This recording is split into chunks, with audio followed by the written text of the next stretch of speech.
The number one most important thing you could do for your health is to eat more fruits and vegetables, especially the vegetables. I think those tend to be a little bit more challenging for people. So I want to show you an easy, quick way to love more vegetables in your life. I buy the pre-cut florets of whatever is available. So I love broccoli and I love cauliflower. So I have a tray of parchment paper. So I try to put them like floral part up.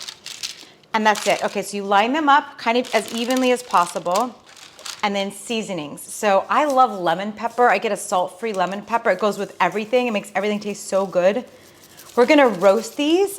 So I have the oven preheated. You could do 350, you could do 400.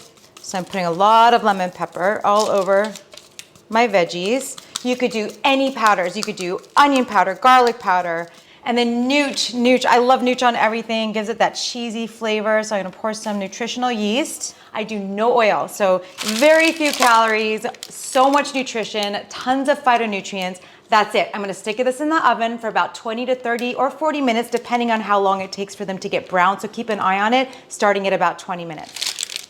Voila, veggies in 20 minutes. And see, they're very soft and roasted and they're caramelized and they're sweet and fabulous. Eat more veggies, it will change your life.